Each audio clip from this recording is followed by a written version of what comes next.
So I don't know if it got taken off the channel or whatever, but I know it was a class that Knock did specifically. He had notes for it. There was also a class we went through, like the slave trade with King James and stuff like that. I don't see neither one of those classes on the channel no more. I don't know why. I don't know if the name is messed up, but I don't see it. So I felt this would be good information to go off of because I got some like updated notes to whatever he was talking about, just to kind of prove how, especially with King Louis the 14th, right? Who I believe to be from the tribe of Dan, and we're also going to see that he was a brother, right? Which I've proved to you guys before. And his family members, according to the history I've been able to find, I might be related to, right? So, but Louis is the one who started the Black Code. History that they teach us in school tells us that these black codes were created to regulate the lives of enslaved black people, right? But what they don't tell us about the Black Code is that the Black Codes actually allowed for free black people to have slaves and to live just as well as the slave master did in America, right? The reason it didn't turn out that way is because once we got to the Americas as free black people from France, right? King Louis, being somebody that never came to the Americas, he entrusted a white man with the slave voyage, who was a pirate, right? Which we'll talk about. His name's like Jean Colbert or something like that. But I have the notes for him and we'll talk about him as well. He's basically the one that flipped the script on us once we get to the Americas and they start selling free people to British people, right? Which then puts free black people, which are supposed to be living the lives of these slave masters. And according to the French law, which will prove according to the Black Codes, slavery to the French was passed down through their mother. So if you were a black person, right, an Israelite, so to speak, you were not supposed to be a slave, right, if your father was not a Hamite. You know what I'm saying? If you were somebody of Ham descent, you know, Canaanite descent, somebody from Ham over in the Senegal, Gambia area, that's where they were primarily taking their slaves from, right?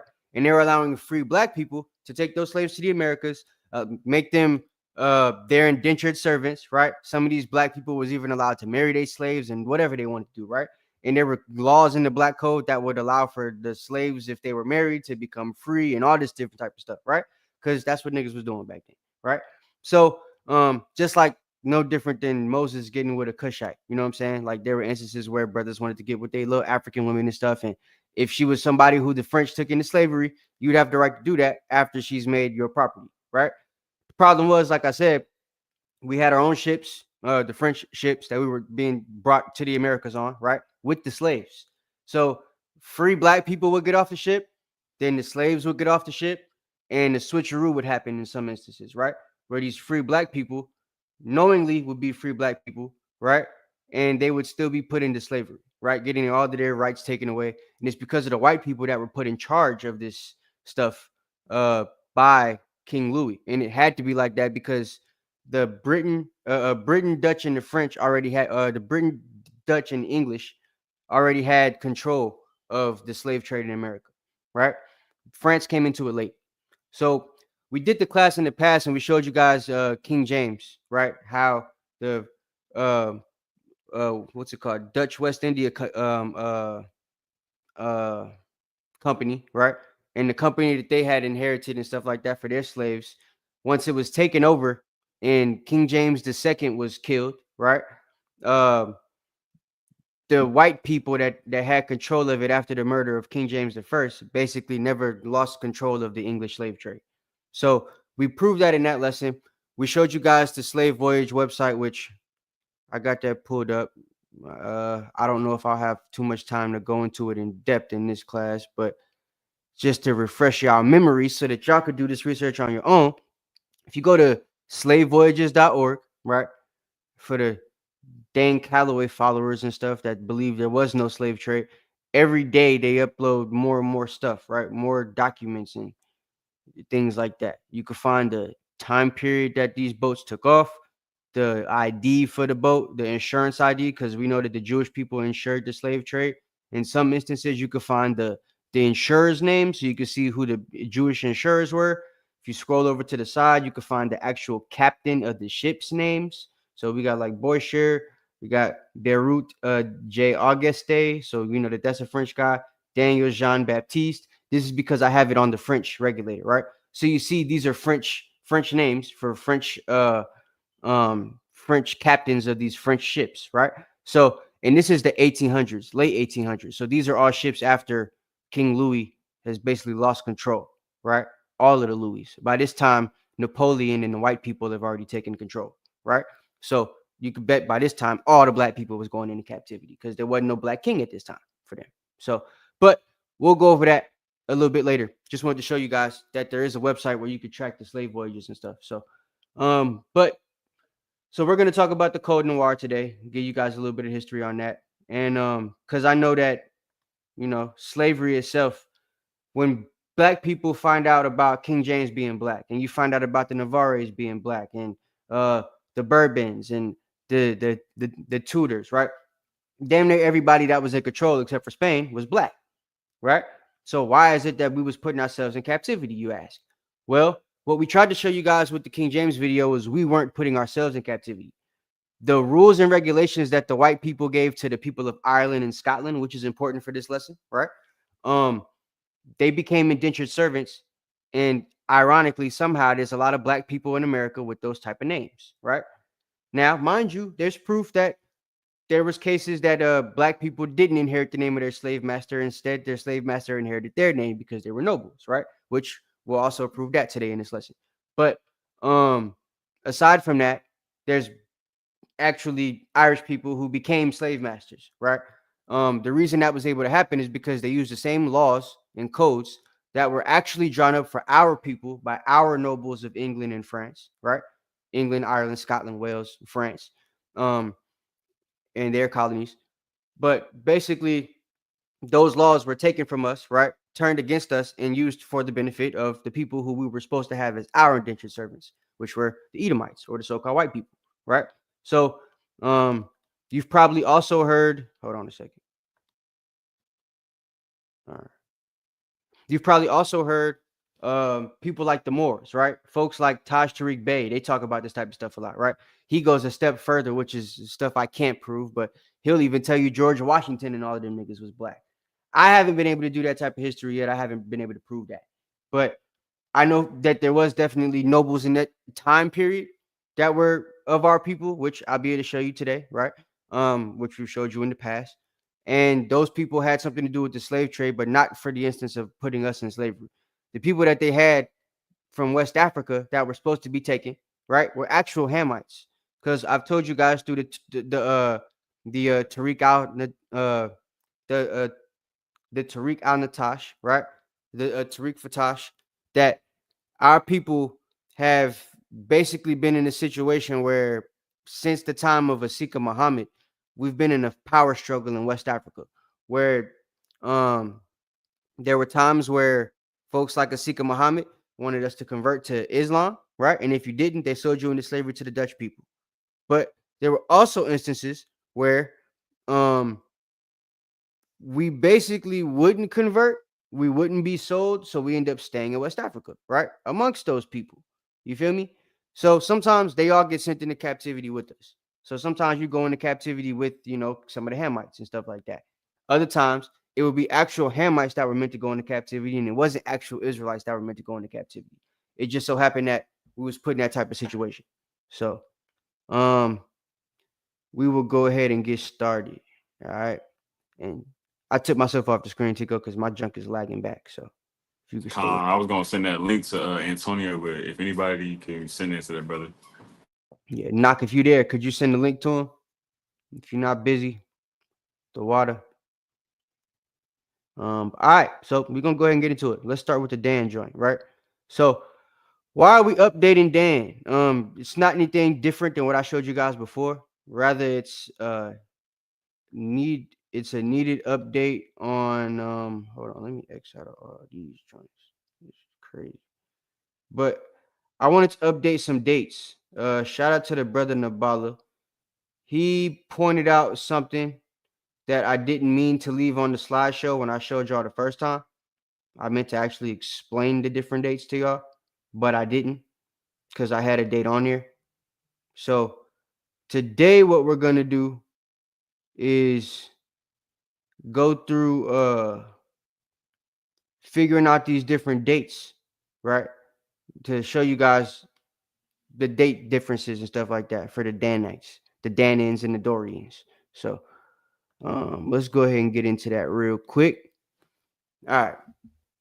So before I show this, actually, the point of contention that the brother had was Exodus, right? When we escaped from the Exodus, or when the Exodus took place. So right quick, what I want to show you guys is the scholars don't actually know, right? The date that we're using right now, as of like 2020, probably, since the algorithm changed on Google, is based off of Jewish scholarship, which isn't primarily based from the Bible. If you are a scholar of the Bible, you know this, right? Their timelines are very different from the actual timelines of things that actually happen in the Bible. The things that they say happen to match these timelines sometimes don't correlate with things we can actually read in the Bible, which is why certain scholars' dates are completely different than the dates that traditional rabbinical Jewish, the Jewish society would show you, right? So to give an example of that, let me pull this up. All right, so Moses, right? Just to give an example of this with the dates that they have Moses to be alive, right? So rabbinical Judaism says that Moses was alive between 1391 and 1271 BCE, right? Now, just looking at those dates, you would think there's nothing wrong with that. But there's a lot of things that I'm going to show you that my dates would basically not agree with that with, right? Jerome, who we talked about before, who's also in the slideshow that we're going to show, right? An Israelite brother from Greece, has the time period of Moses being born around 1592. When you look at the actual records that he gave, he really gives between like 1570 and 1592, right? As the date for when Moses was born. And then James Usher, who's another guy from around maybe the time of King James and stuff like that. He's also Irish. From what I can see, he might be a brother as well. He was the Archbishop of the Churches of Ireland, though, around the time of King James family being in rulership. So hard for me not to think he was a brother. But he has Moses's birth date being around 1571. So 1500s and 1300s obviously is a pretty big difference, right? The Third Millennium Ministries, who are a pretty good biblical archaeological group, they have Moses being born in the mid 1500s, right? So all the scholars except for rabbinical Judaism have him at like in the 1500s, right? The reason this is important is because brothers like Nabala, I don't know if they follow a rabbinical Judaism per se, rather than the biblical history, but their point of contention for our dates on Dan was based off of the rabbinical Judaism dates for the Exodus, right? Obviously, if all the other people that we have here have Moses being born 200 years later, their date for the Exodus is going to be later than the 1300s, right? So keep that in mind, because that was the point of contention for the date, right? So once we get this cleared up, everything should be straight, and you'll realize why every single scholar, maybe except for the rabbis, the rabbis say that the tribe of Dan would have been the Danites, right? Would have been the Danians, would have came from Danaeus, who came from Egypt, and then, went to Greece. So, and we were able to tie the knot and, connect the dots on how that happened. So we'll go over that in just a second. All right. All right. So, something else to go over right quick.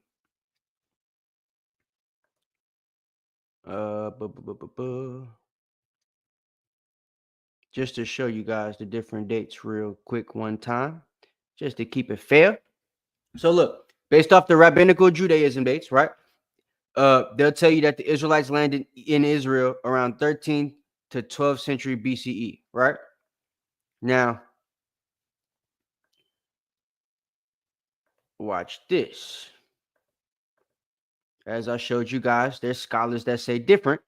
So, yes, some scholars believe the Exodus occurred in the 14th century, right? And they have it between 1447 and 1450 as the beginning, right?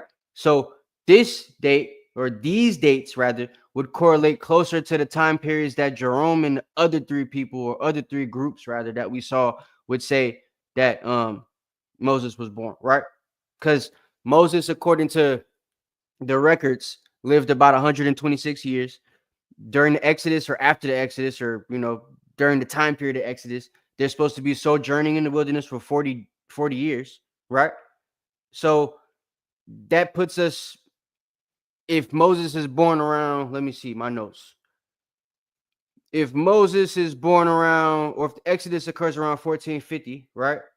40 years from then will put us at 1410. So 126 years from 1410 puts Moses' birth around 1536, right?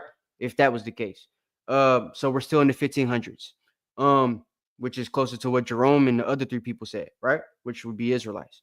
The Exodus, if the Exodus ends around 1450, we count 126 years from 1450. That puts us at 1576, which is once again right there at the date that Jerome gave us, right? So again, if you want to go by rabbinical Judaism dates, you can, but the archaeological finds of Israelites that we can see through history all have the dates a little bit later than what the rabbis are telling us, right?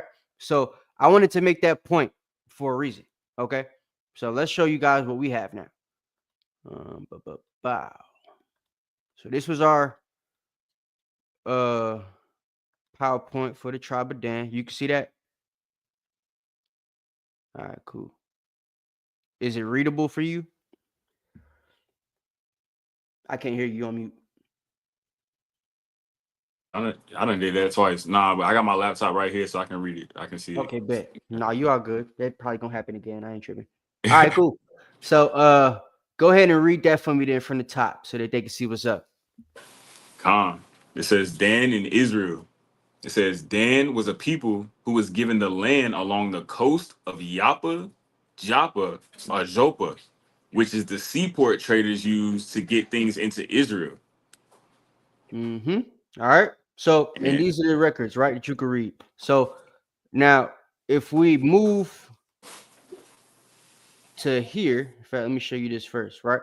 Go ahead and read this for me. Khan. It says Dan began to establish colonies in Greece under the name the Danians between the end of the 1300s and 110 BC. Right, or 1100 BC. So, right. Right. So this begins the Greek pantheon of the gods and all that other stuff that we talked about before, right? In the actual Danite lesson. So we're not going to do all of that today because that ain't what this is about. This ain't supposed to be no 3-hour class or nothing like that. So if y'all want to go back and watch that, you can. I just wanted to fix the dates because up here we had 1500 instead of 1100, right? And I took, or 1400 instead of 1300. So the reason I had 1400 for the beginning of the Danians date was because the scholarship I was going off of at the time, which I just showed you guys I'm still going off of, and I showed you guys the dates and why they are, you know, why they were dates that I went off of, was because the scholarship from actual Israelites points to that being the case, right? When you go into other scholarship to track the Danians based off of this time period, the time periods add up, right? The Danians are supposed to be in the land according to archaeology, anywhere from the very, very late 1400s or the mid 1300s BC, right? And they stay in the land as the Dorians until 1100. 1100 is when they pop up on the scene as the Dorians, right? So they're the Danians from late 14 or 1300 to 1100. And in 1100, their name changes to Dorian, right? And then from there, they become the Dorians until Alexander takes over. So that's what we have, right? And all the records, right, whether they're from the Hittites, whether they're from Egypt, whether they're from Homer, they all say that these people are the tribe of Dan, right? So that's what I wanted to show you guys on the update. The reason why we had the dates different, right? But I went ahead and updated it for you guys so that y'all can have it for the PowerPoint when we get this out there. So 1300s to 1100. And just to prove that it's substantiated, right? According to the Greek mythology, the Danians, a group of people often associated with the early Greeks, right, or the Hellenes. And there's different Hellenized periods, so y'all could go do your research to figure out which one they come from. They come from the third one, though, time of the Achaeans. So, with their founder being a man named Danaus, which is what the people of Japhet, or Javan, rather, to be more specific, called Danaus, right, who is described as migrating from Egypt to Greece with his daughters, the Danaids, and eventually settling in Argos, right? we know according to the records, it was actually more than the daughters, but this is just the record that they put because Javon is real mystical and mythical and stuff like that, right? So they like to put the stories on it with the apotheosis that we told you guys before to make it, mythological. So, but the facts that we were able to show you guys showed that there was a man named Dan that came with traders, right? Which is how Hercules and the story of the Herculean comes about, right? So the Greek name Hercules may have originated from the Hebrew word Heracleim, which was the name of the merchantmen of the Danite tribe. The Danes were a seafaring tribe that have come into contact with the Mycenaean world. And the Mycenaeans or the Mycenaeans are the people that, were the people of Javon, the people of Argos, the people of Greece. That's what their name was. That's who the Dorians and the Danaans took over and lived amongst, the Mycenaean people, right? And this is the AI overview. So these little things here that pop up, this is what it said about Hercules. And it tells you that Hercules got his name from the tribe of Dan and the Danites, the men that came there, right? Not a dude with his daughters. So that was just to prove the apotheosis part of it, right? And then we went in to show you guys about the Mycenaeans, which is how Judah and Benjamin got there. They get there about 100 years later, right?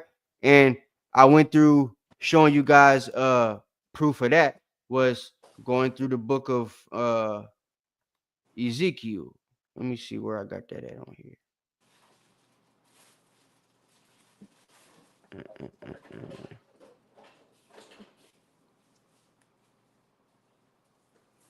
Okay, right here.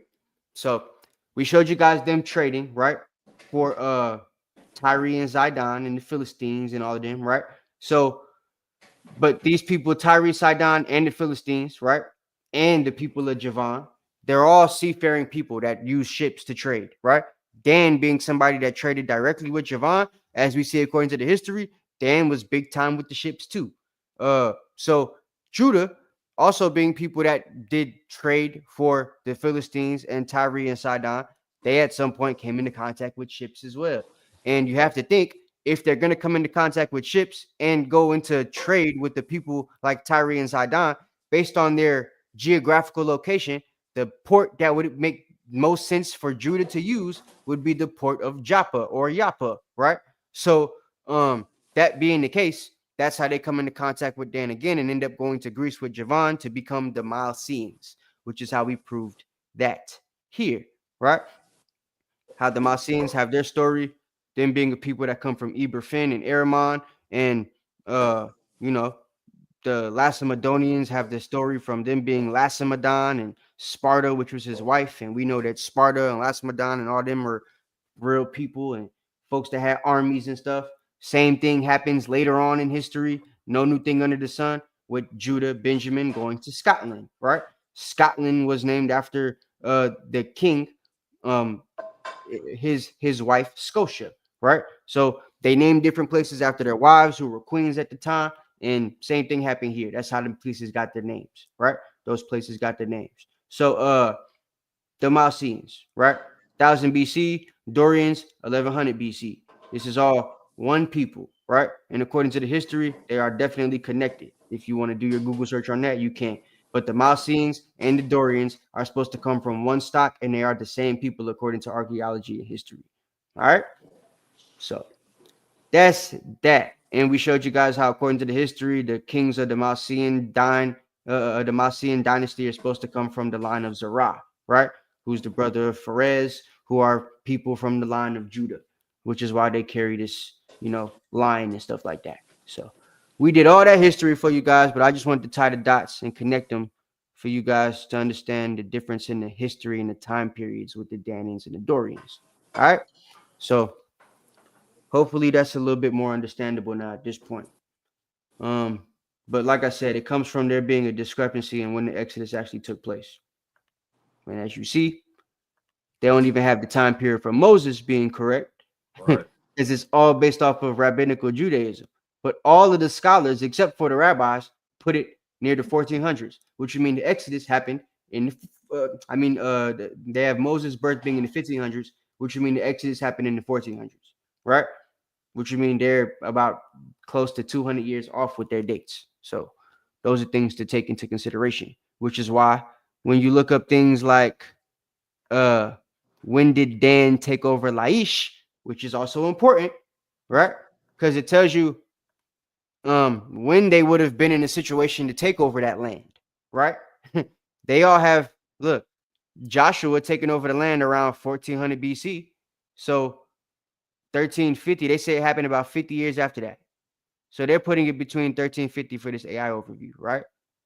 And like I said, some scholars that will put it a little bit later if they have the Exodus being around 1450 or so. That means this happens around 1400, right? Which puts you right in line with what we see when the Dorians and the Danians take over the land, because Laish is the place that they took when they didn't have the when Joppa was seen to be too small for them, right? So they go up in the Book of Judges, chapter 18, take that land from Tyre and Zidon, right? So that's that. That happens around this time. So anywhere from 1350 to 1400 is when that's supposed to take place. So if that takes place between 1350 and 1400, how the hell can the Exodus take place in 1327 or whatever it said, 71? That wouldn't make sense, right?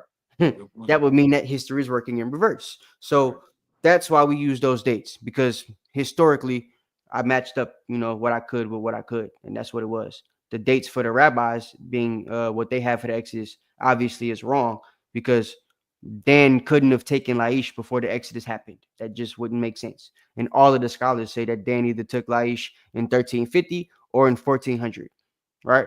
Which would mean, if that's the case, Moses, being somebody that lived 126 years, he had to be born in the 1500s. So that's why we use those dates. I know what I'm talking about. I do very diligent research when it comes to this stuff. I'm not going to bring you the lesson without knowing what I'm talking about first, right? So that's why that was done like that, just to put that out there. All right. So all love to the brothers and anybody else that thought we might have had it wrong. But as you can see, we don't. The rabbis do. It is what it is. And I'm confident in saying that. Right? Sound good, Tico? Sound good. All right. Let's get into this real thing then. Let me delete this. Hold on a second. Make sure I don't need this right quick. What is this? Oh, well, look. Hey, we might as well pull this up right quick just to show you guys. I'm not the only Israelite, because shout out to the Light of Zion. They have a 12 tribe chart and they have Dan as the Cubans, right? I got to say something about this. For one, I'm happy that they put Dan on the chart, because we will have a chart that I'm working on, right? That will have Dan on the chart. But the Dan that we will be talking about being on the chart is going to correlate more so with what we can prove and where we can prove they are here, which substantially from the research I'm going to show you guys today, more of them would be in mainland America than they would be in any Caribbean island, right?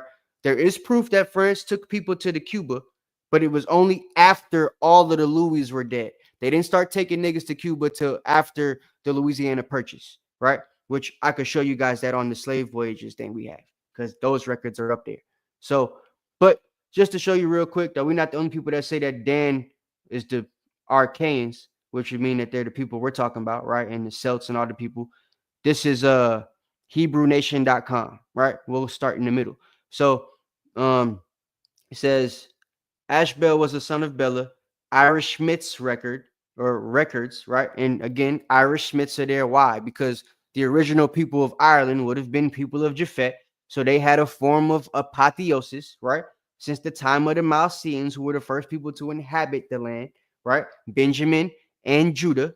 And we're going to show you guys how, Ire or Irelandese, it's actually a word that comes from something that Benjamin was using. It comes from a town that Saul's people were from, right? So this is how we're able to substantiate people in Ireland were mainly Benjaminites, right? Because there's certain markers that they left, right? And later on, Benjamin comes into contact with Dan as the Danes, and Benjamin's the one calling them the Black Gentiles, because what? Niggas always knew since the time of Christ, right, that it was possible for us to be Gentiles going into Gentile ways, right? Even before the time of Christ, we knew that was the case, because we was told to leave the northern kingdom alone. So that was just something that was passed down verbally, right? As far as calling Israelites that weren't keeping the law Gentiles. And here we come, a bunch of Danites, right? A bunch of Danites that are pulling up on the coast to fight them and take over land that they basically let them have years before that. So that's why the whole name of the Dubgal and the Fingal Vikings comes into play, right? And the Dubginti, because that was the name for the tribe of Benjamin, giving that was the name that the tribe of Benjamin gave to the tribe of Dan, right? When they pulled up on the land. So here we go. All right. In French, the Irish are Irelandese, which preserves the name Ire, right? Which the good brother Aharon, I think the last time we did the class, he made the point to say, you know, Benjamin got this saying where they go like everything Irie, right? And it's a saying that they use because, you know, it's something that the Irish used, right? And the Irish used it because it's something that came from the tribe of Benjamin, right?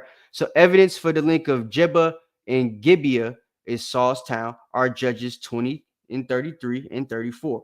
Also, one may note that Jonathan attacks the garrison of the Philistines in Jebba or Geba, right? From Gibeah in 1 Samuel 13, 2 and 3. Saul dines with Samuel in a long hall of the like those of the Achaeans in Greece, right?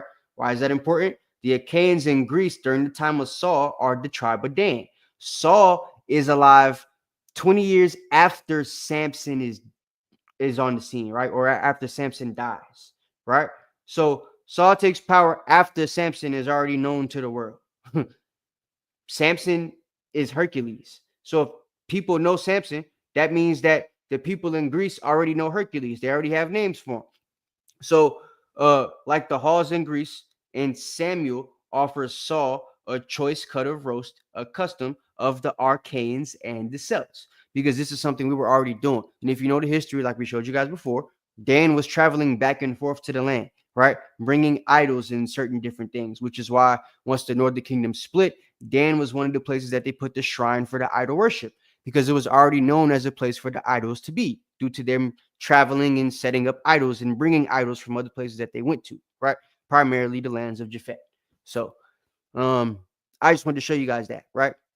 And here, the 1300s BCE saw the rise of the Achaeans in Greece. So this brother's research puts them at 1300s, right? So just to show you guys, right? The history I did wasn't off because other people happen to be coming up with the same dates. So of the Israelite community. And that was a website that I just found today. I didn't see that the last time. So yeah. All right. Shalom, Antonio. So let's get into this thing now. Code Noir, right? Black codes. So let me pull this thing up right quick. Show you guys what this look like. Let's X out of this. Put a 7 in the chat if y'all understand what we said so far with Dan.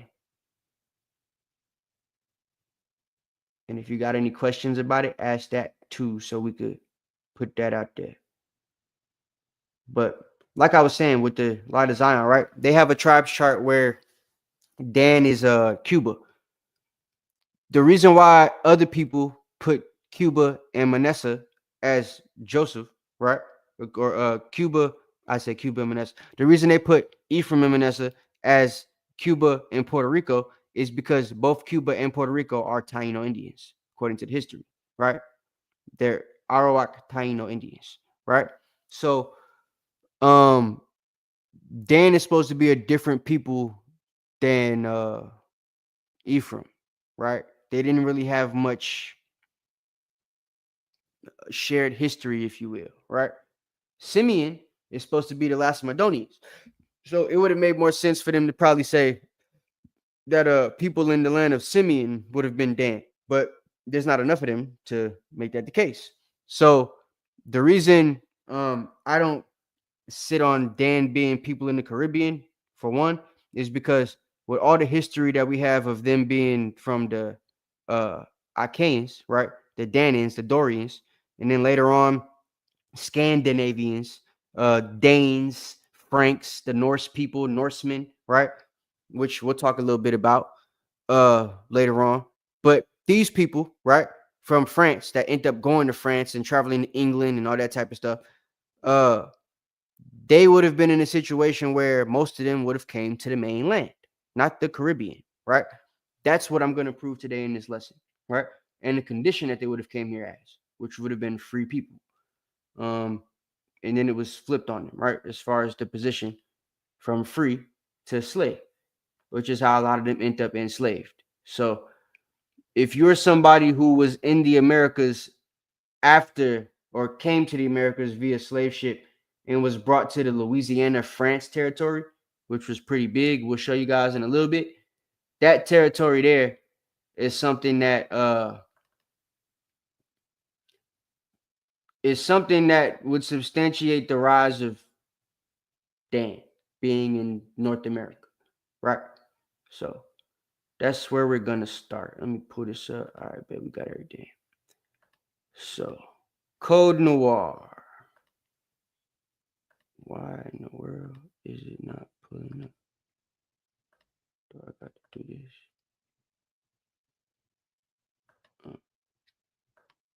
Okay, there it is. Wow. All right, y'all can see that?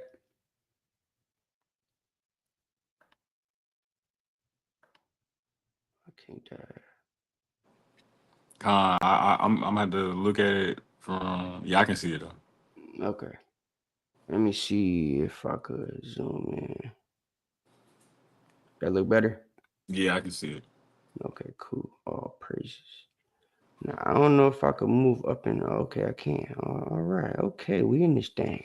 All right. Shaquat, we in this thing. And we ain't going nowhere. All right, so look. So Code Noir, right?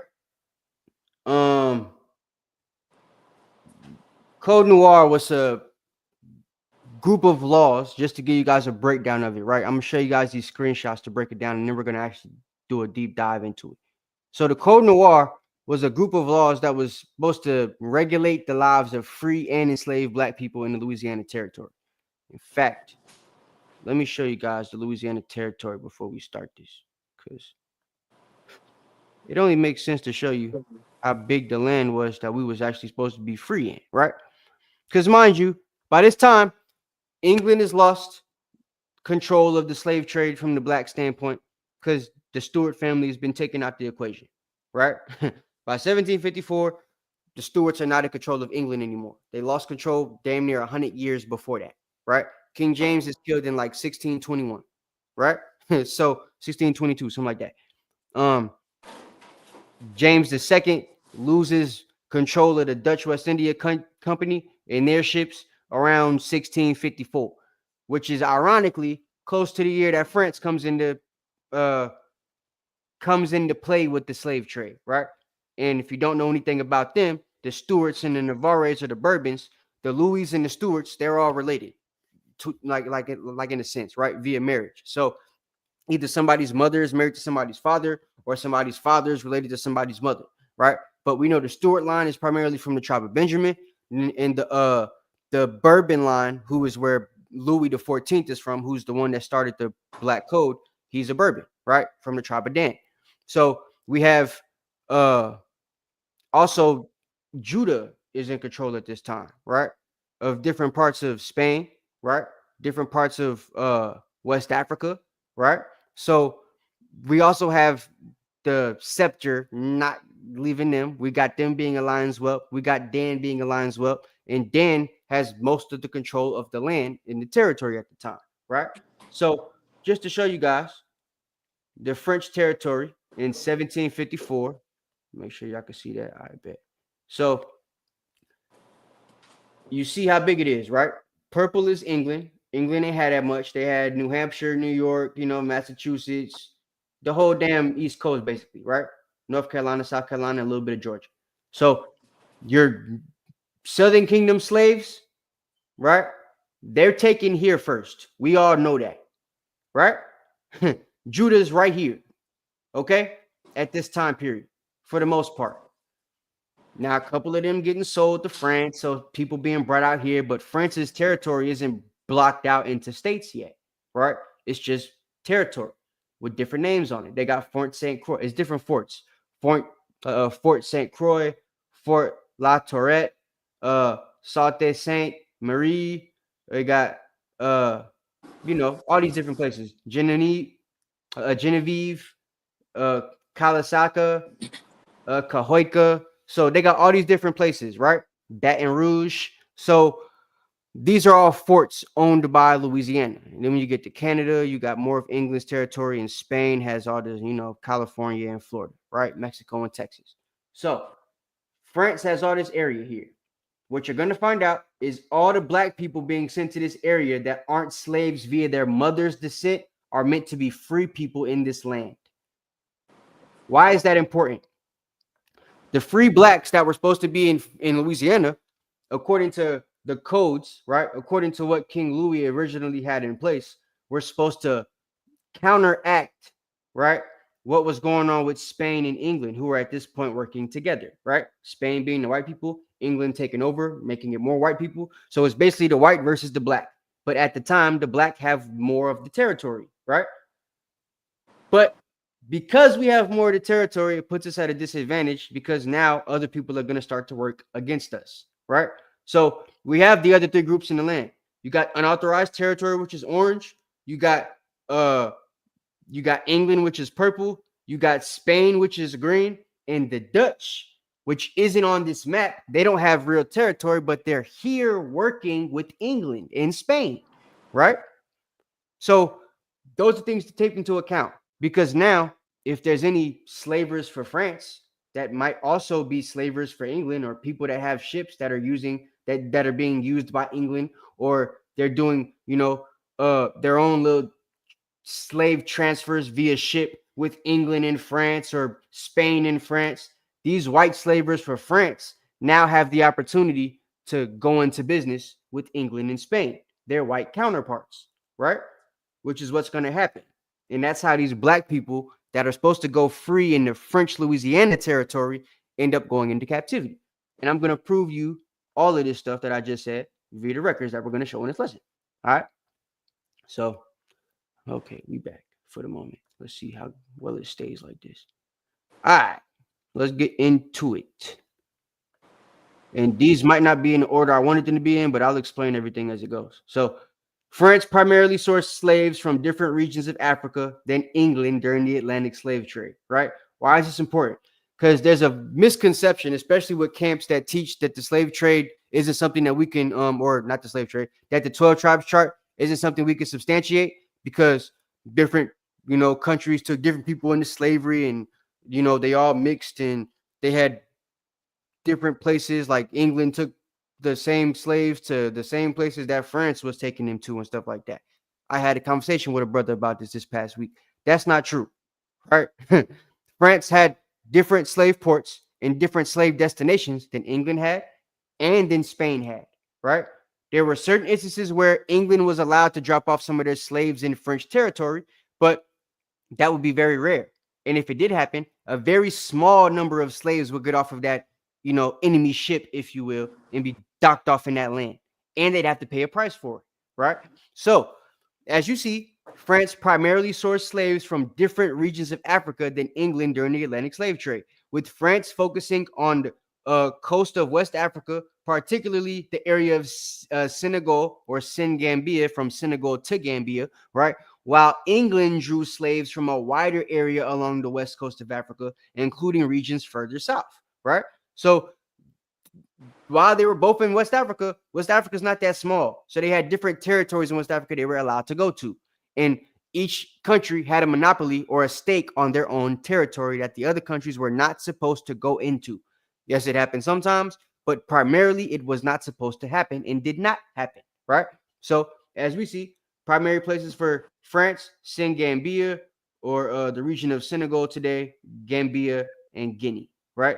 And then England has had broader slave sourcing areas along the west coast, including the Bight of Benin and the Gold Coast. So we can argue, right, especially from history, that if you do actual slave voyage records and stuff like that, there wasn't many French slaves that came from the Bight of Benin or the Gold Coast. That's just the case, right? Because of the monopoly that England had on it, and vice versa for Senegambia. There wasn't many English slaves that came from that region, right?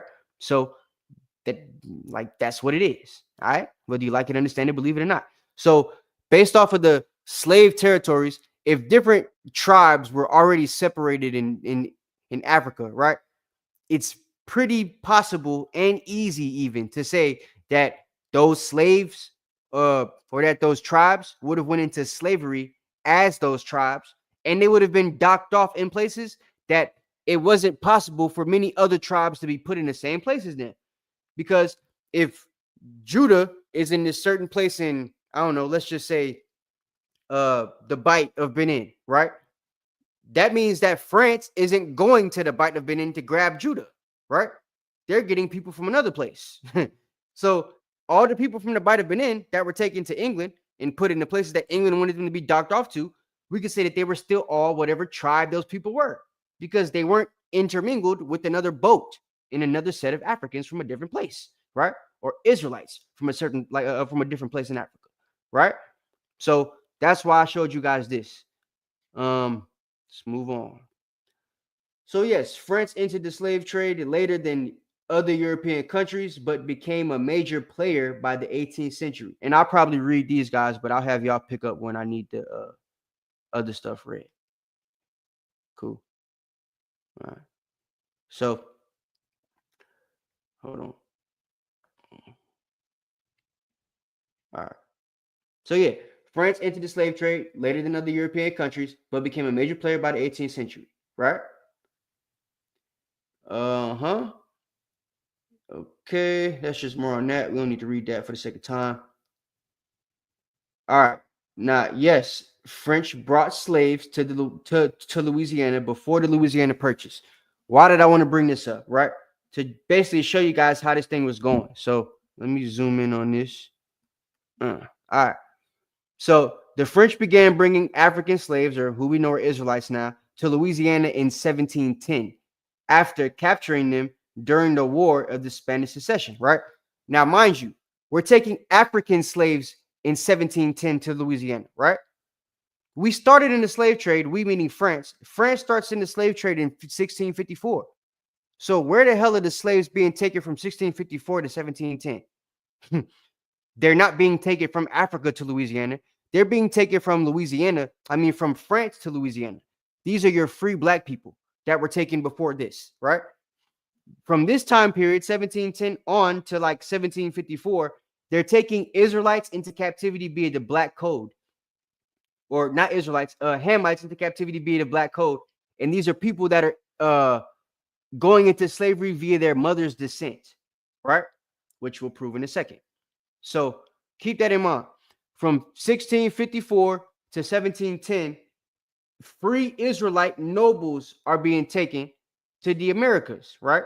For them to become slave masters. 1710 on, France is taking Africans, bringing them to the Louisiana territory, right?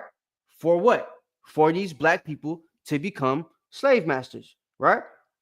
So let me show you one more time.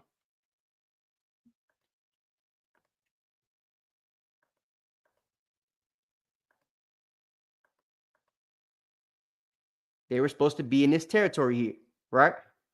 And there was no black code for the English people, per se. So once these people become free and they're in this land, living free, right? They're also supposed to be at some point able to take slaves from the white people. We're supposed to be able to buy our brothers and then give them land the same way that the indentured servants of the Irish people were given that opportunity by their white counterparts after they flipped the script on us, right? That was the intended goal. Since the Stuarts had been moved out the way, right? Oliver Cromwell and Anthony Weldon did what they did in England, right? And Spain already was like, they had their conquistadors on it already, right? Taking over the Northern Kingdom. So they was already here doing their thing. You feel me? So England comes in. White folks are now running the slave trade for England. And France is trying to keep the stake for the Israelites, right? So we have rules put in place. You can be free if you're, black person, right? A free Frenchman via your father's descent. If you are an African via your mother's descent, you will be going into captivity. And that's what it was, right? So let me X out of that. Let's get back to the codes. All right. So they're bringing people right before the Louisiana Purchase, which is in 1803. All right. Between 1717 and 1721, the French transported more than 2,000 Africans to New Orleans, right? So it was only 2,000 Africans being brought to New Orleans because it's supposed to be our territory for us. We didn't need a whole bunch of people working for us and stuff like that. And some of these people were our people that we were eventually going to let go free into freedom, right? Via marriage or whatever. You feel me? So, which I'll prove that in a little bit as well. So, and then after the Louisiana Purchase, doubled the size of the United States and led to debate over whether the new territory should allow slavery. Why are they debating whether the new territory should even allow slavery? Because at the time, it was something that wasn't completely controlled by white people. You feel me? There were still free blacks in the land because the black codes hadn't stopped yet. So the Missouri Compromise, which they teach you about in school, but they don't teach you the full details of, drew a line across the new territory to separate free and slave areas. Why is that important? Because you saw how big the territory was that we had, right? In the Americas for France. Remember what I showed you? How big the territory was? So we had that big old territory there, and they shortened it to the size that we have Louisiana now. Why is that important? Louisiana, when it was big, was supposed to be the land and the territory that free blacks could live in. You could own slaves, you could do your own thing, own business, all that type of stuff. Once they shorten it, it make Louisiana the size of a boot. Now it's all the slaves that aren't in that boot, or all the black people rather that aren't in that boot. Now you're liable to become slaves. You're no longer free because you're not in the free territory. You understand? That was the importance of the Missouri Compromise. I need to know if that makes sense. And Soldier Antonio and Karatazar, did that make sense or did that not make sense? Okay. That made sense, Antonio? All right, bet. Just make a show. Just make a show. I got two different brains, so if y'all both understand, they probably understand too. That's why I'm asking both of y'all. You know what I'm saying? All right. So let's get back to it.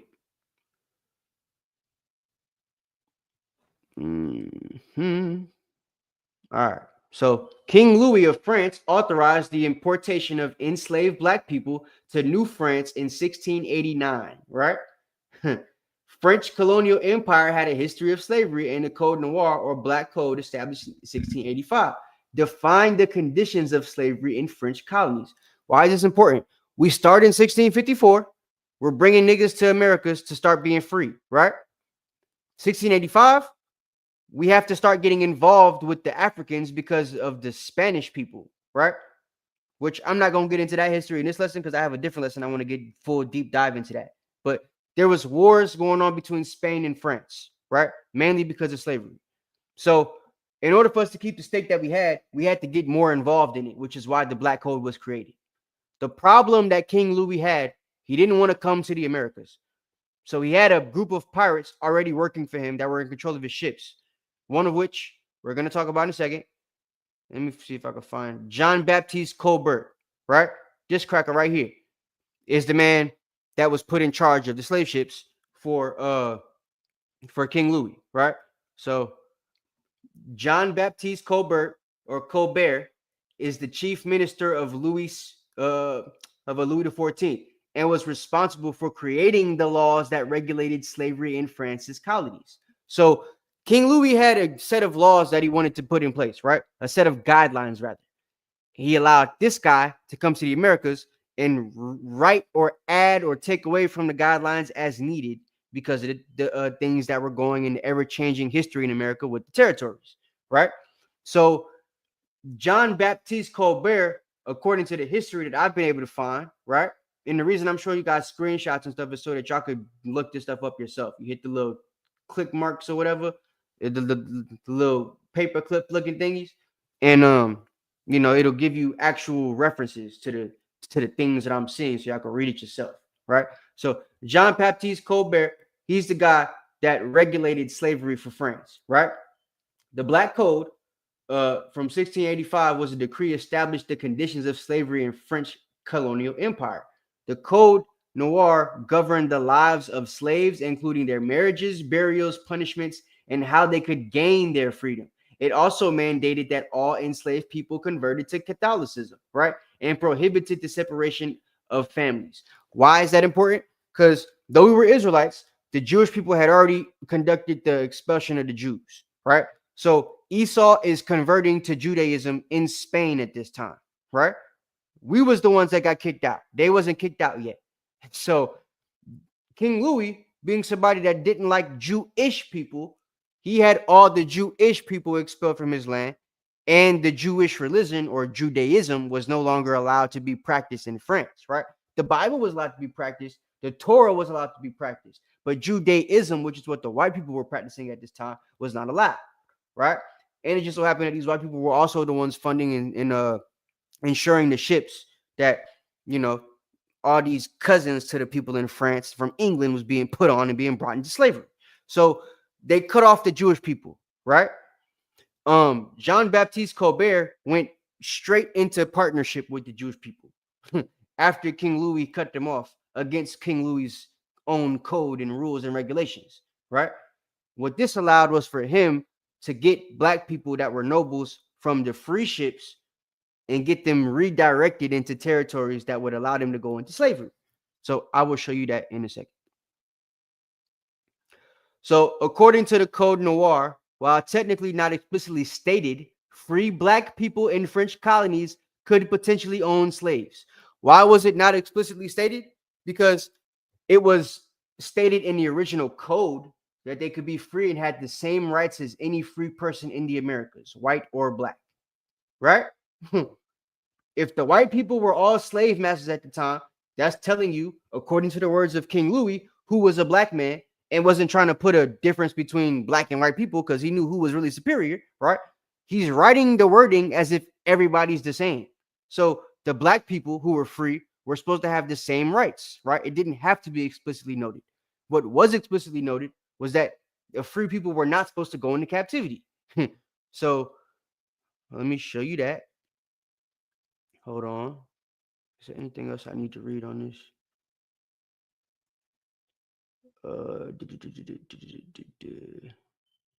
All right. So yeah.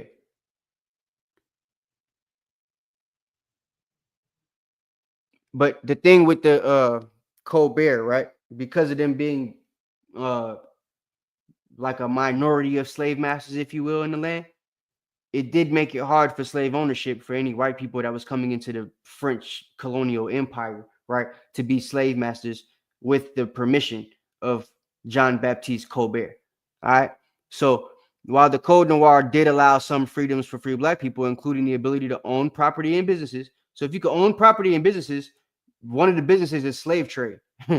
By default, you'd be able to be a slave master, right? And they know this. But because of certain things that I'm going to show you guys in a second, they tried to make that difficult for brothers and sisters, right? So, all right, so look, French slaves were not allowed to enslave freemen, right? So at no point was a French slave able to enslave a free person, which shouldn't come as a surprise. But, you know, there were white people that went into indentured servitude to black people in the free lands, right?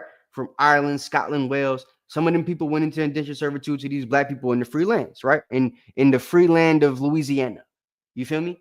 So that being the case, that's how some of these things happen that I'm about to show you, right? Watch this.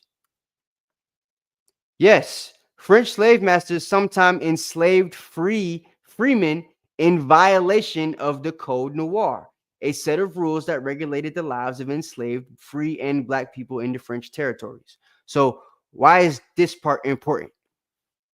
They're literally taking people that are supposed to be free, that are supposed to have the same rights to slave ownership as them, right? That were actually intended to free their brothers and sisters and make it so that we put them in a subjected situation in America, because that was the intention, right? It was for us to create a new land with our brothers, the Northern Kingdom here. That was what the James, the Stuarts, and the Bourbons and Navarres had in place, right? For the people of England that were black and the people of France that were black to come to the Americas right? And do what they do. Spain was in Mexico in South, right? So we was going to let them have slavery from Mexico on down and up the mainland, right? North America was where we were supposed to have control. Okay. They flipped the script. It started with England, with Oliver Cromwell and Anthony Weldon. Look those guys up. They're the ones that orchestrated the death of King James, the black man, right? And took over his plans for the slave trade, the Dutch West India Company, all that type of stuff, right? Same thing happened with France.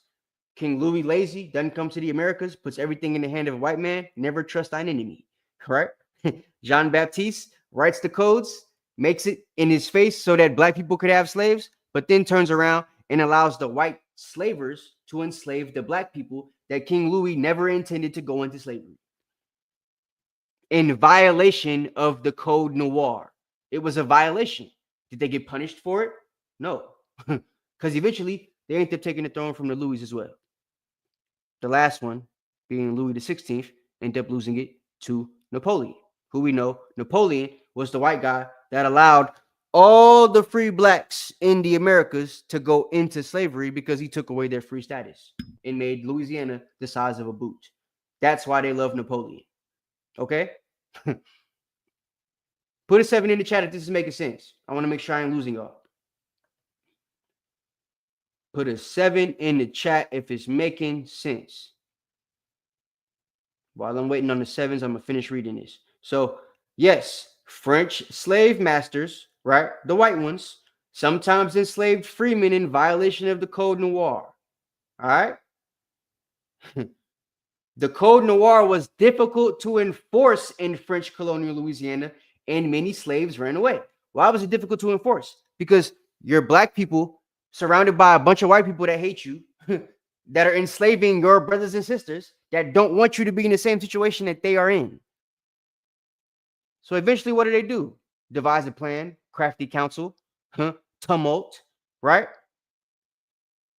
And then they make it a treaty called the Great Compromise. Who wasn't involved in the Great Compromise? The niggas who y'all took the land from?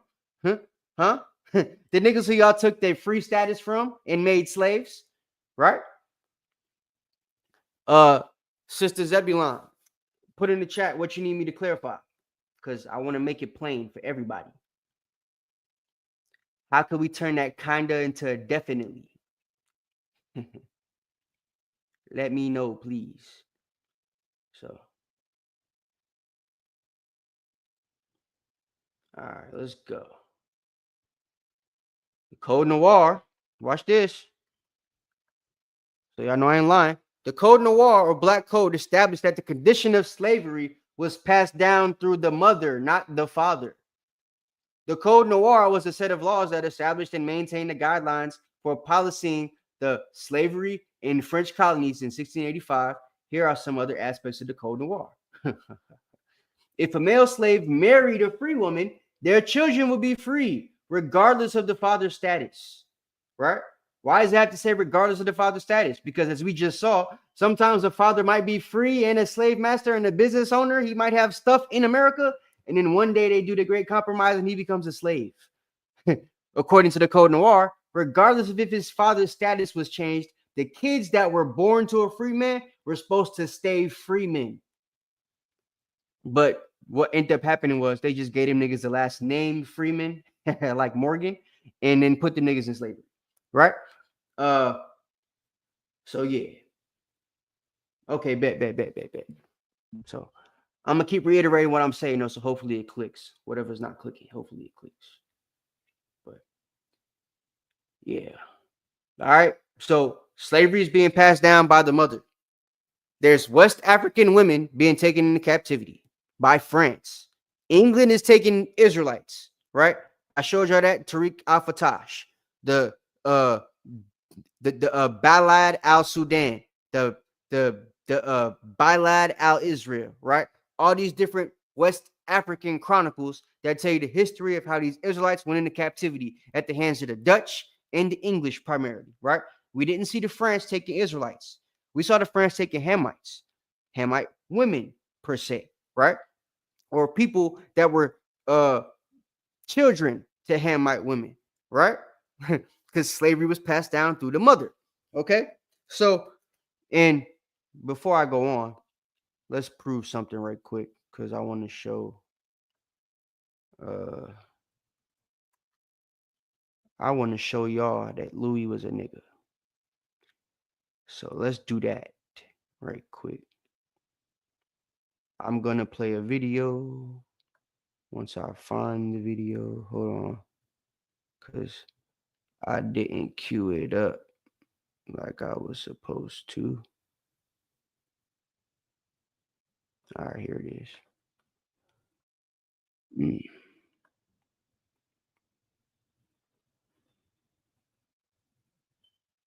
Okay. Let me show y'all this so y'all can see descriptions of King Louis from books from the 1800s, right? Which is a couple years before he died. And I showed you guys pictures already, which I'll show you those pictures again at the end of this from the stuff that we have, our PowerPoint. This is a video you guys can find and look up yourself and get the book and all that stuff. So on my homie's page, Kirimu, right? So she's got 160K followers. You might see us do some things on Facebook sometimes. So, but yeah, watch this. Dividum, or an ancient history and modern description of, by James Peller Malcolm. Right? What are we talking about here? 1803, guys. 1803, almost 1700s. And it says here regarding Louis, who? The 14th, huh? Louis the 14th, right? In a large wig, arched eyebrows, aquiline nose, and brown complexion. We ain't talking about, you got a little specific, right? Brown complexion, brown.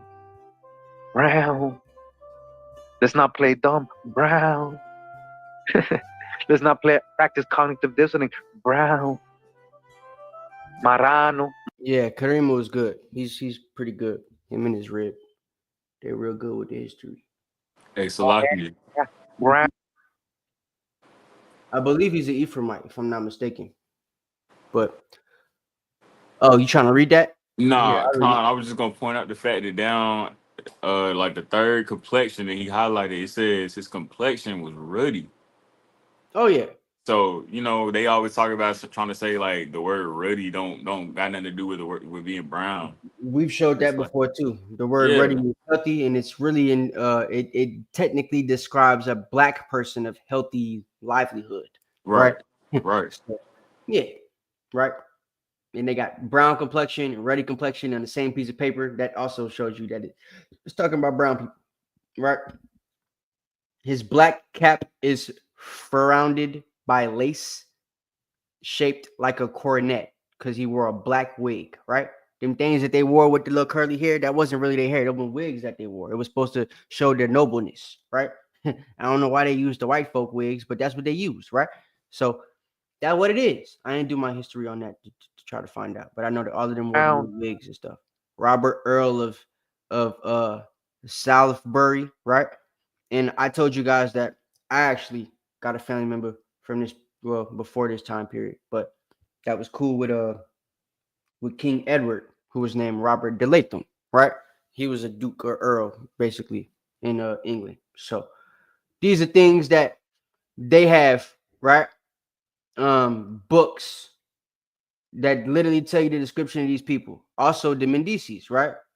Medicis, right? They're also brothers and sisters. They black people from Italy, right? That financed the banks and stuff over there. So yeah, this was a time period where we was in control, right? And we're going through a power struggle with Esau because they're fighting us over who's going to take control of the slave trade, right? We have our own goals for the slave trade, which is to keep them in subjection, right? But to move from England to the Americas, you feel me? And to do it with our brothers in Northern Kingdom, because there was proof in historical knowledge that the kings of Europe, the black kings, knew that their brothers and sisters was over in America, right? Them being people that all followed the Bible they knew that at some point they were supposed to make it to the Americas to be in the same place as them. They did it on their own accord, or were trying to do it on their own accord, instead of them going into captivity, which is how they started this whole idea to get their people over there and make the white people our slaves. The white people flipped the script, right? As we see with Jean-Baptiste Colbert, right, with France, as we see with Anthony Weldon and Oliver Cromwell in England, right? And these people band together, right, and put us in captivity instead of allowing us to do it to them. All right? So, let me see if there's anything else I want to show you guys how to these screenshots before we read this little thing. All right. So, yeah, Code Noir established that slavery was a condition passed down through the mother, not the father. All right. Oh, wait.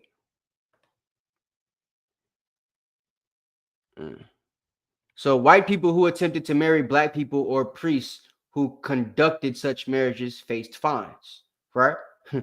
And when it talks about black people, it's not talking about black people that were free. It's talking about black people that were enslaved, right? When a white person tried to marry a slave, he had to pay a fine, but he was still able to marry her. He just had to pay a fine, right? If he was in the French territory. Penalties for black people. Free black people who helped enslave free people flee faced fines and could be re-enslaved, right? Now, this little clip here is a little misleading because free people weren't supposed to be re-enslaved, right? They weren't slaves from the jump.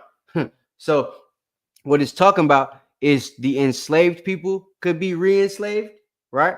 And the free people would have to pay fines, just like the white people would have to pay fines, but they wouldn't go into captivity. That was according to the code, right? Now, Jewish people is who this was in reference to.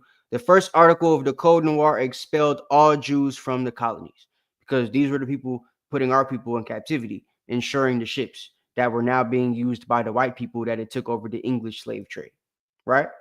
Which we proved to you guys in that lesson. So, all right. This is important because the numbers, right? There isn't much precise data on the number of free black people from France who ended up in America. The reason I did this Google search was to show you guys that they didn't want to document how many free niggas came straight from France or from Europe to the Americas. They only document how many they took from Africa. That's on purpose, right? Because there was a sect of Africans or Israelites, I'll say, that were moved to West Africa as the Moriscos, right? King Louis, when he expelled the Jewish people, any black people that didn't want to just follow the Torah through Catholicism or Christianity, they were also expelled, right? This was called the expulsion of the Moriscos. And those people went to Algeria, they went to Morocco, they went to different places in West Africa, right? Some of them were re-put back in slavery. That's why I said there were some Israelites that were put in captivity that weren't actually slaves according to their mother, but it's because they were descendants of the Moriscos that were kicked out into the land, and then France just went back over there and picked them back up, right? So, but when it comes to free people that were brought from France to the Louisiana territory to be free people, to be slave masters, to be people that could free their own people and take them from the grips of England once the white folks took control of it, right? There was an estimated number of over 61,000 free black people in the colonies and Louisiana territory. When you look at the math and do the history on that, that's actually a lot of people.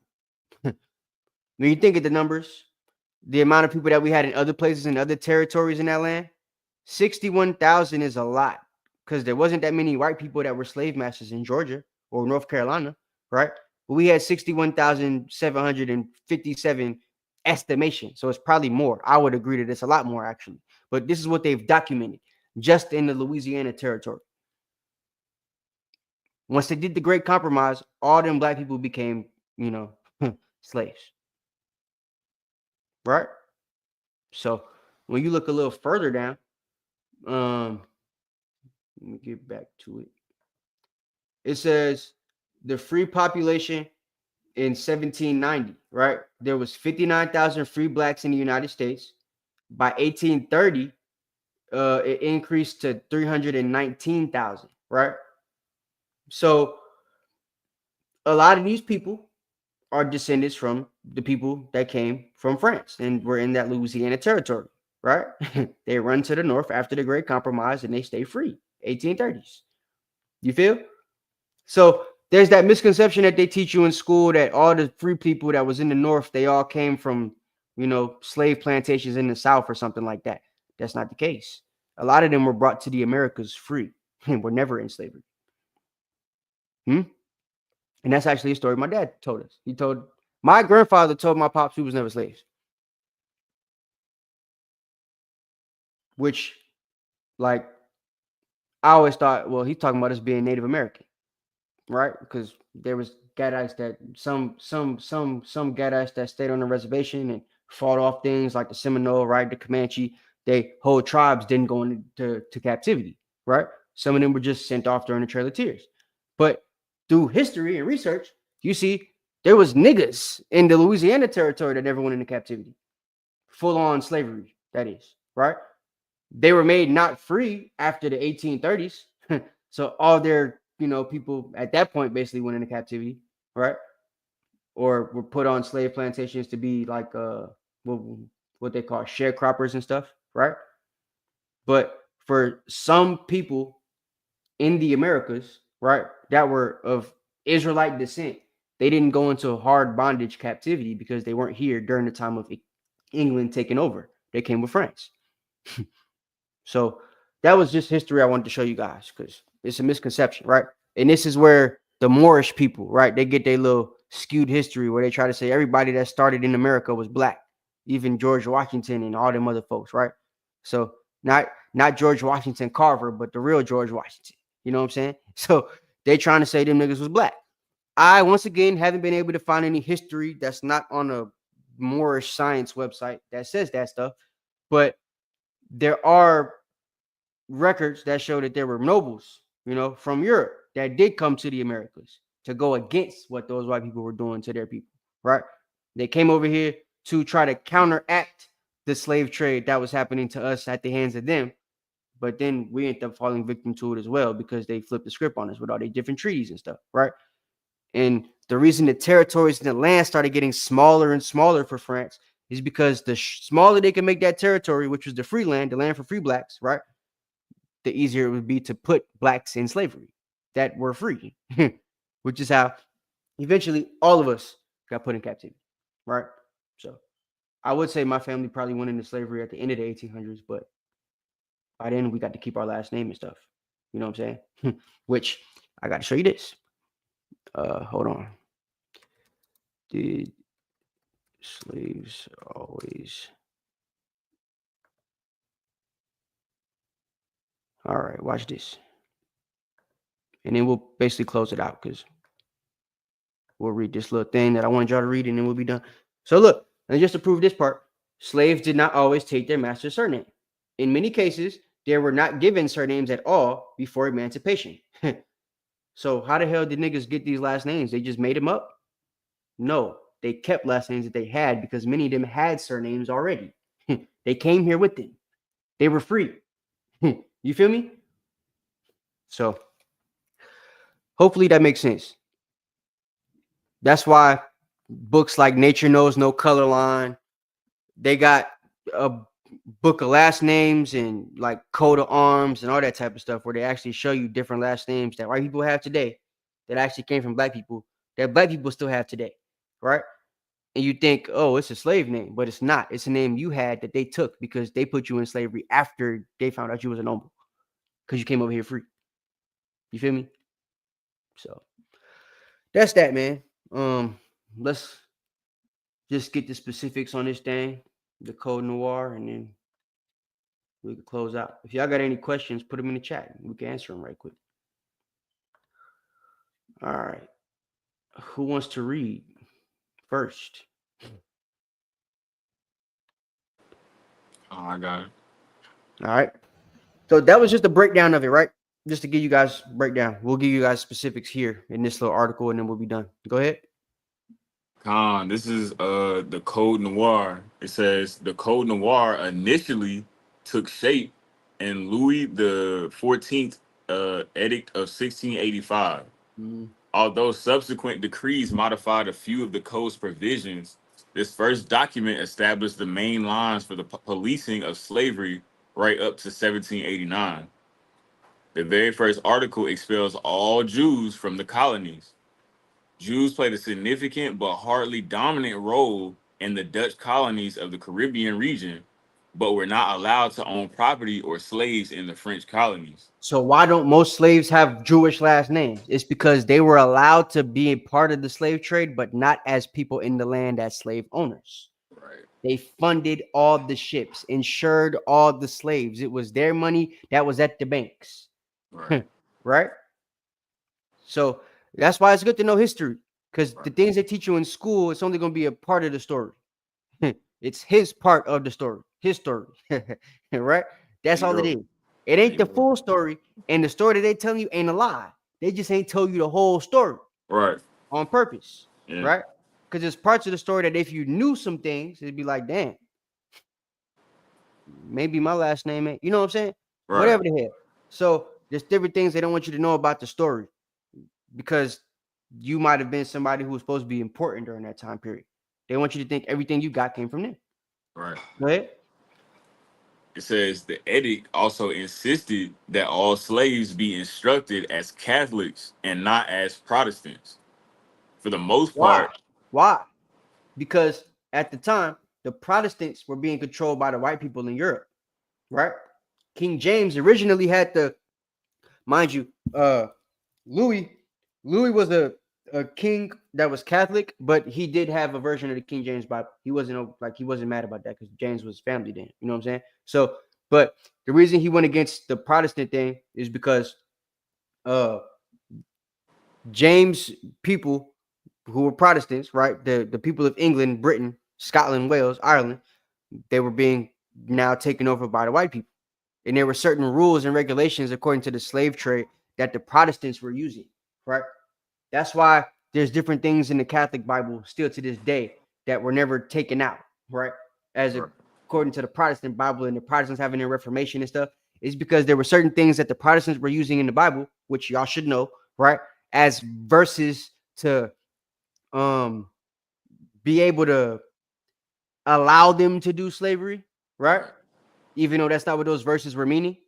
Right. So Louis kept it Catholic, right? Because the Catholic had a Bible that also had the Apocrypha in it, like I showed you guys a couple weeks ago, right?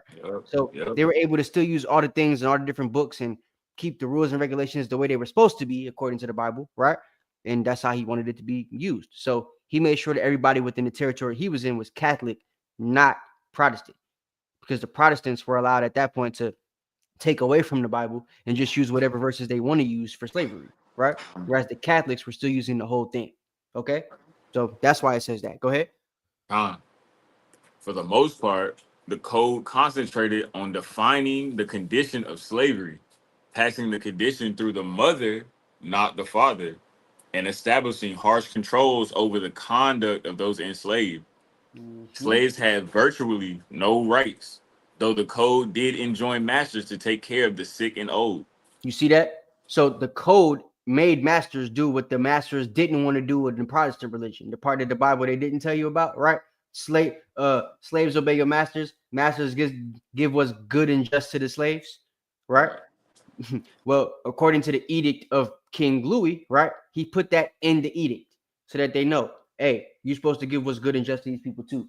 Any of them sick, whatever the hell it is, you know, treat them fairly. Don't have them out there getting their ass whooped and stuff like that because they sick. Like, you know, treat them like human beings and stuff like that. That was part of the edict because that's the way the Bible told us to treat people that were under us, right? Even though the biblical standpoint wasn't talking about full-on slavery, it's still telling the people in charge to take care of the people under them, which is what he was allowing you to do if you were a master in the free lands of France, right? Or the French territory. Go ahead. Oh, that's it on that. Okay, let me scroll down. Antonio, you want to take this next paragraph? I get that, brother. Hold on. All right. We ain't going. Well, yeah, we'll read this part just so y'all know. I mentioned the Navarres, I mentioned the Bourbons, just so y'all know that they're connected. Go ahead, read that from Louis. Louis, by the grace of God, King of France and Navarre, to all those here present and to those to come, greetings. Ain't that how the King James Bible basically starts? When y'all read the King James, they got the whole greeting and stuff like that, the royal greeting of the king and stuff. So these are how the edicts would start when we was in control. Go ahead. James, when he does his greeting to the 12 tribes scattered abroad, Peter, the rock of the church, he does his greeting. When we send out a decree to the people, this is how we start. Go ahead. In that we must also care for all people that divine providence has put under our tutelage. We have agreed to have to care for all people that the Most High has put under our tutelage. The other slave masters weren't acting like this because they didn't care about the other people, right? Don't niggas like even us now in this time period, we just have an affinity for the people that we're not supposed to care about, right? Y'all love white people, right? We tell you they can't be saved, and y'all love to say yes, they can. So it's like that's the way we are. We actually, us being the kings of the earth, naturally, the nation of kings and priests, the people that's supposed to be the light to the Gentiles and the salvation to the end of the earth, we have a certain care for other people that they don't have for us. So this man, this black man who was king, made sure his edict, substantiated that care for the heathen and pushed a certain care, right? Basically made it so that they have to keep a certain care for these heathen people, right? Go ahead. You want me to start at these reports? Yeah, start there. That's fine. These reports inform us of their need for our authority and our justice in order to maintain the discipline of the Roman Catholic and Apostolic faith in the islands. Mm-hmm. Our authority is also required to settle issues dealing with the condition and quality of the slaves in said islands. You see? So we also supposed to make sure that we keep up with the condition of these people, right? And the quality of these people. We're not supposed to have them like getting all bone dry, bones sticking to their skin. You can see their rib cage. We ain't supposed to be cutting their fingers off in their hands when they don't want to do something we say. Like there's a way they're supposed to be treated. We're supposed to deal, with the conditions and the quality of the people. Go ahead. We desire to settle these issues and inform them that even though they reside infinitely far from our normal abode, we are always present for them, not only through the reach of our power, but also by the promptness of our help toward their needs. What? You ever seen a slave master act like that? When the slave master give a damn about the needs of the slave? You see? It's because this ain't no regular slave master here. This is something that's supposed to be different. And these are laws that are supposed to care for our people that England has in captivity too, because eventually we're supposed to be able to take our slaves from them. You feel me? So he draws this up specifically with the intent of us not only being able to take our people from slavery to from the heathen and put them back in their noble position, right? He's also, once we are in that noble position and we have our own slaves, it's a certain way we're supposed to take care of these people too, as the real kings of the earth. So he's putting that in place. Once people like Jean-Baptiste Colbert get in control of this, they change the rules once it gets to America. And they start putting us in captivity and treating us like the cargo, right? And Louis never came to the America, so he was never able to put a stop to it. So that's all I wanted to show on that part. Let me scroll down. One of y'all read this,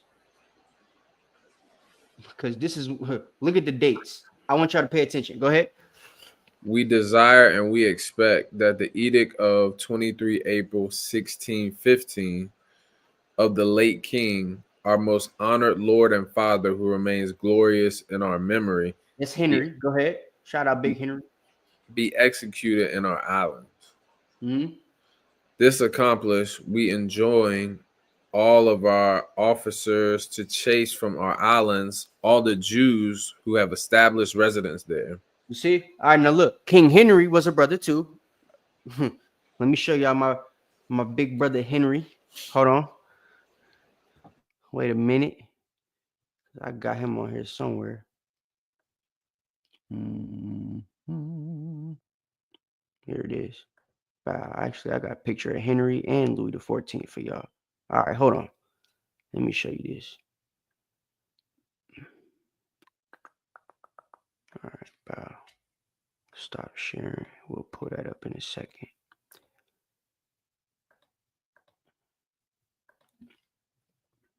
This is Henry the Fourth, right? Kind of look like me a little bit. That's why I like his picture. That's my name. So that's Henry the Fourth, right? He king that started this thing, right? 1615. So according to the history in this over here, this brother right here with the black wig on, who y'all think that is? The brown brother with the black wig that we just talked about, Henry the 14th. This is him. Louis the 14th. Louis 14th, right? So that's that. And then, of course, this is King James, right? They cousin from the other side. So that's who that is, right? And y'all can see that clear, just to make sure y'all can see that. All right, bet. So you got Henry who dies, but Henry had already been creating a black code for us to go to the Americas and establish ourselves as a kingdom there. Louis just continued the rules for the code, right? They're cousins. So Henry and Louis, they blood related, right? Navarre, Bourbon, Navarre, they the same family. They the Bourbons that ruled Navarre, okay? So Navarre was a place in France. Bourbon is also a territory in France, but it was the last name that they were given and that they took once they took the throne. So that's how they got the last name Bourbon. According to history, they might have had my last name before they took the throne. So, but anyway, so these dudes, right? These two, rather, the ones on the end, they're the ones that originally start this edict, right?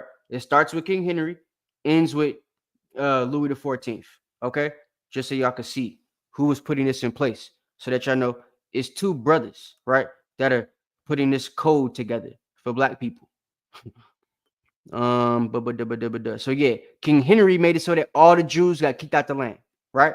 Because, like I said, at the time, the Jewish people had already started their expulsion. That starts in the 1300s. We're at 1615 now. So it's already known and established that the Jewish people are the white people at this point, right? They have Judaism established in the lands of Europe, and they're already funding the ships to go onto slavery because the slave trade started in the 1400s, for those of you that don't know. So they start kicking us out in the 1300s.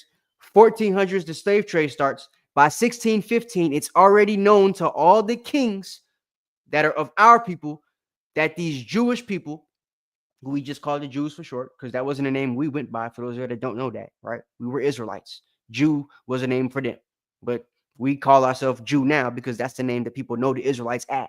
Okay, so when it says Jews, they didn't have to put Jewish because the Jews were only known as the white people that took our identity. Okay, so Jews were kicked out the land by Henry because it's already known that they're funding the slave trade. All right, so and we're running hard with Christianity because, as I showed you guys, the form of Christianity they were preaching was closer to the Torah at the time than the Christianity we have now. Okay, so start from as with all declared enemies of Christianity, we command them to be gone within 3 months of the day of issuance of the present order, at the risk of confiscation of their persons and their goods. See that? So we're going to take your ships and we're going to take your people that you got on the ships if you don't get up out of our place, right? All right, whoever want to take this, go ahead. All slaves that shall be in our islands shall be baptized and instructed in the Roman Catholic and Apostolic. How you say that? Apostolic? Yeah. Apostolic? Yep, apostolic. Yeah, kind of. And apostolic faith. We enjoin the inhabitants who shall purchase nearly arrived Negroes to inform the governor and intendant of said islands of this fact within no more than 8 days. You see? So we even going by, you got to be baptized within 8 days. Any new Negroes taken to the land or brought here have to inform the governor, right? To make sure that they're baptized within 8 days of them being brought here, right? Or risk being fined an arbitrary amount, any amount that they see fit, right? That goes with the amount of like whatever violation you violated that caused for this, fine. So And just to quickly read that, they shall give necessary orders to have them instructed and baptized within a suitable amount of time. Why are we baptizing slaves? Because it's known by Henry and Louis that some of these people that are going to be brought into us are actually our people. You're trying to get them their holy stance back, right? So what was they doing back in the Bible when brothers wanted to come back into the truth? Baptizing them, right? So we're baptizing all of our slaves in case any of them is Israelites and not Hamites according to their mother. Because some of these people we got to bring back, right? At least that was the goal. Read 3.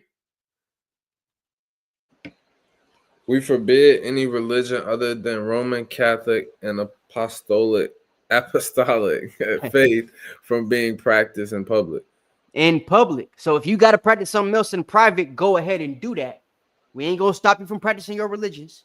You know, if you one of them Muslims that we taking from West Africa, one of the Sikh Muhammad people, and you a Muslim, you can practice that junk in private, but in public, you're gonna be doing, you know, your little cross and stuff. You feel? Go ahead. We desire that offenders be punished as rebels disobedient of our orders. Because if you do it in public, you're allowing other people to think you could that they could practice their religions in public, and we don't do that. So go ahead. We forbid any gathering to that end, which we declare to be conventicle, illegal, and seditious. Yep. And subject to the same punishment as would be applicable to the masters who permit it or accept it from their slaves. Okay. You still good? Or you want Tico to keep pick up? They got some more words like that. Tico gonna have to say, no, let me stop. No persons assigned to positions of authority over Negroes shall be other than a member of the Roman Catholic or apostolic faith. And the master who assigned these persons shall risk having said Negroes confiscated and arbitrary punishment levied against the persons who accepted said position of authority. Notice it doesn't mention the race of the slave master, because it's already known that there's free black people in this land while this edict is made. We start bringing the free blacks to Louisiana in 1654, right? The Louisiana Territory. This edict doesn't get finished till 1685. For 30 plus years, we already got free niggas in the land acting as masters. You understand? So the only requirement was that you had to be a member of the Roman Catholic or Apostolic faith, right? Most likely the Roman Catholics were, there was a couple Israelites that were involved in that, but those were also our white counterparts, right? And the Apostolic were us for the most part, which I'll go into that history, the Apostolic faith from France and Europe and stuff like that later on in another class. That'll be a good lesson for you. So, but yeah, and that guy we talked about earlier from Ireland, he was also an archbishop he was an archbishop of the apostolic churches in Ireland, the guy that came up with the other 1571 date for Moses' birth that we brought up earlier, right after Jerome. So that brother from Ireland, who was the archbishop of King James Apostolic Church in Ireland, was also, of the apostolic faith, just to prove that those were aligned together, right? So at the time. All right. Article 5. We forbid our subjects who belong to the so-called Reformed religion from causing any trouble or unforeseen difficulties for our other subjects, or even for their own slaves in the free exercise of the Roman Catholic and Apostolic faith, at the risk of exemplary punishment. Okay, so that should be self-explanatory. Minority 144. I don't know. Actually, that look like Zebulon. Is that Zabbalon right there? Shalom. But I actually don't know. It is very possible, because there was some Navarro Israelites that went to Spain and Portugal who possibly could have been, that could be where the name come from. I actually need to do some research on that. So I'll get back to you next week with that one. I'm gonna look that up. But yeah, I know Navarre specifically is a place in France. Was a hilly mountainous area that they did a lot of making of like wines and stuff like that at. And the French monarch took control of it. So a lot of the kings, starting with Henry, was a king of Navarre. So that's just always one of the places that they put at the, top of the kingship for France. So, but yeah, Navarro. I know that was a name that a lot of prominent Jews in Spain and Portugal had, so it very well could be connected and related. That's actually wild because I never thought about that till you said that. I need to go look that up. Article 6. We enjoin all our subjects of whatever religion and social status they may be to observe Sundays and the holidays that are observed by our subjects of the Roman Catholic and Apostolic faith. Yeah, and they was into little idol worship, so they had the Sunday thing. We told you guys about that with Constantine, the brother, when we did the first Dan lesson. So, read this one. Which one are you talking about? The top one? Yeah, this right here, article, whatever that is. I ain't good with the Roman numerals, y'all. Forgive me. Go ahead.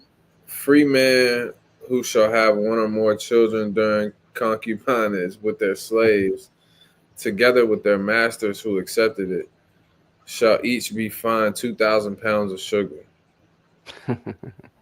You see that? Free men ain't getting put in captivity for freaking the slaves.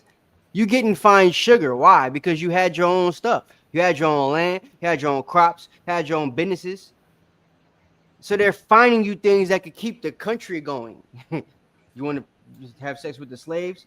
That means eventually this slave is not going to be property of ours, which means eventually her workload is going to be something that isn't taken, as seriously as it is now. So we going to need some sugar, since that's what she's picking, nigga, in compensation to reconcile your concubinage with this woman. You see that? That's because they was really free people. All right? The slave woman was a slave, yeah. But the dude who she was having sex with, this black man, was free. He was a master. He was her master. And he was being fined his goods to keep the nation going when his property that was supposed to keep the nation going was no longer going to be, tools for the nation. You feel me? So that's that, man. These articles are pretty self-explanatory, but I wanted to pull some of them up just to show you guys the whole Google AI overview thing. Don't be lying. It tells you the truth. Like, it gives you the most accurate answers according to the thing you typed in the search engine, right? So all the different articles that they got on that one topic, the AI overview is going to give you the thing that is either most said in the different articles, that it lines up most with the different articles, or something that it just knows is a fact. So as you see here, it would tell you that the joint got passed down from the mother, but I gotta find it and I didn't remember what article that was. So, but it's in here if y'all want to look it up. This is revolution.chnm.org. Type in code noir and you'll be able to find all of this, right? It says, we desire that if a male slave has married a free woman, their children, either male or female, shall be free as their mother. You see that? So even though slavery passed through the mother, they also allowed, if a slave was a man and he had sex with a free woman, the freedom of those children could be passed through the mother as well, if it was like that. And that mother, who we know would be an Israelite, if she wanted them kids to be, free, they could be free because of her position in the kingdom, right? So just proof, more proof, because we brought that up in the AI overview earlier.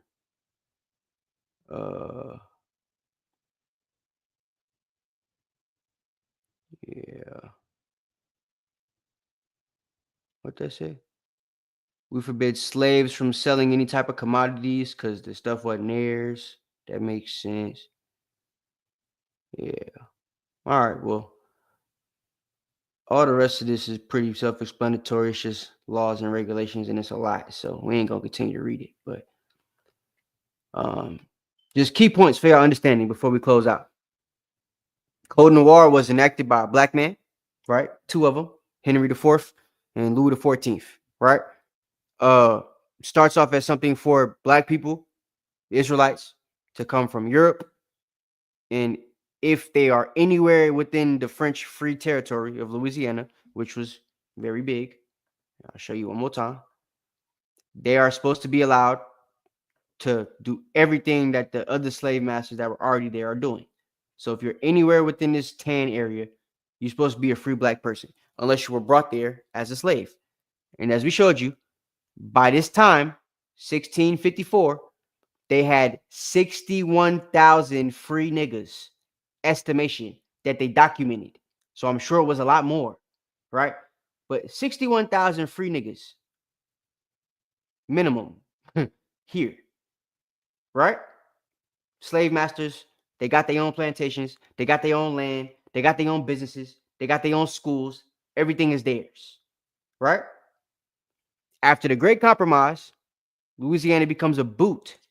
And now all the people that are in this area that are free, that might have their own land, that are masters, they got their own slaves, got their own businesses, they now become slaves and businesses themselves because there's nothing to keep them free anymore, right?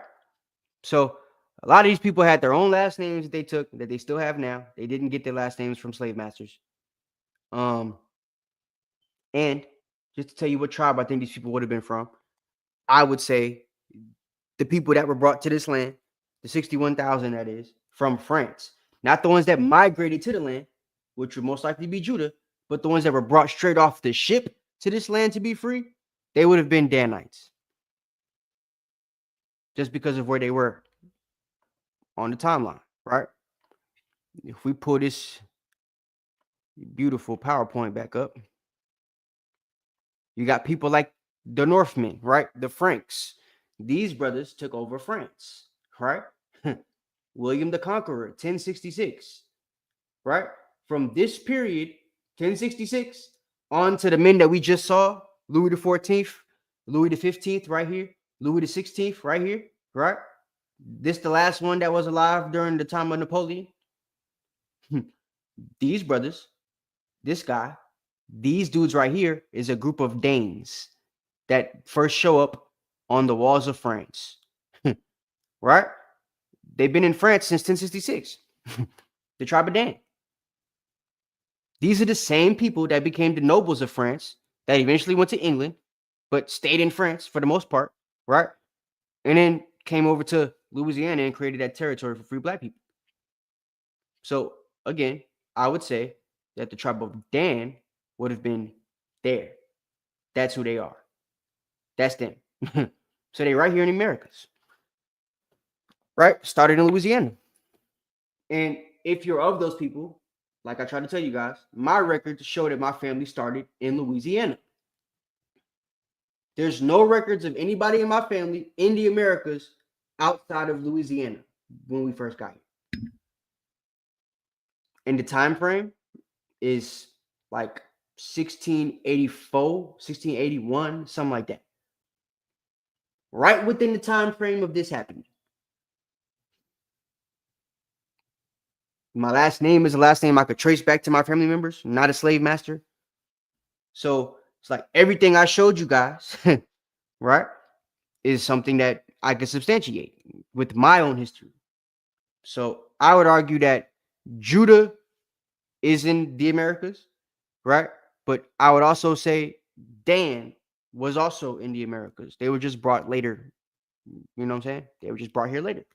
And they were in a more centralized location, right? Which would have been the Louisiana territory. Whereas y'all was able to move around, and anywhere y'all got free, y'all stayed at. So, you know what I'm saying?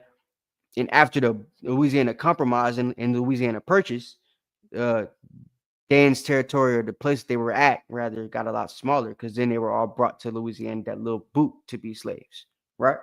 Or they were passed around the Mississippi River and the Louisiana basins and stuff. So that would put them in situations where, you know, it's still pretty easy to pinpoint where they was at. You got to start with Louisiana, though. So does that make sense, Karak and Antonio? Hey, that makes a lot of sense. Like the whole slavery situation, them doing the okie doke, like everything makes sense, man. It's like these history lessons, you got to really like put them together for real, because it's like Yeah. different pieces to that puzzle. And I can't teach y'all every piece in one class. So that's why I be trying to bring up stuff to connect the dots from last classes so that y'all see how they all connect. You know what I'm saying? But it's in the details. Like you see where present day or the history that we learned about has certain parameters around it. Like when they brought the slaves over, and then 8 days later they had to let the governor or whatever know. And it's like, where did that come from? And like we talked about when we got offline last time, at what point does this stuff stop being a coincidence? Yeah, right. At what point? So yeah, man. You know what I mean? So that's why I would say with the prophecies we went over last week with the 12 tribes, right? Dan's supposed to be a lion's whelp. Judah's supposed to be a lion's whelp. That shows significant rulership, right? Well, we got Judah being rulers throughout the whole damn time, including Christ, right? David, Solomon. Benjamin gets to rule a little bit in Europe with the Stuart line, but the kings before the Stuarts, the Tudors, right? That was Judah. You feel me? The first king of Ireland, Scotland, I forget his name, but that was a Judite from the line of Zerah. So though James was there, James is the king. James wasn't the sole rulership of Ireland, Scotland, and Wales. He's the first king of England, but the rulers before his dad of Ireland, Scotland, and Wales were tribe of Judah. You feel me? So Judah was still the lion's whelp, right? They were brought to the Americas to be in the neck of the enemies. And Dan is supposed to be this, viper in the path that bite the heel and make the rider fall backwards. Well, when you look into Danes and the history of them, that's literally what they did the whole time they were ruling Europe. No matter who the rider was, whether it was Israel as the Anglo-Saxons, when we fighting y'all niggas, Judah, Benjamin, right? Or when we're fighting, Alexander, when we're fighting the Dorians, the Mycenaeans as the Dorians, when Samson is on the scene fighting the Philistines, like they did that the whole damn time. You feel me? And kept the rulership until we went completely into captivity and lost everything at the very end of it. So that shows that they were still a lion's whelp. Right? Cuba, I don't know nobody that did anything big as a nation in Cuba. That's why I wouldn't say that they was the Cubans. You know what I'm saying? So, yeah. Dan is in America. All right. So that's all I got for y'all tonight. Hopefully y'all understood it. One of y'all want to get Daniel 7:18? Is Knox still there? Is he gonna be able to close out for us?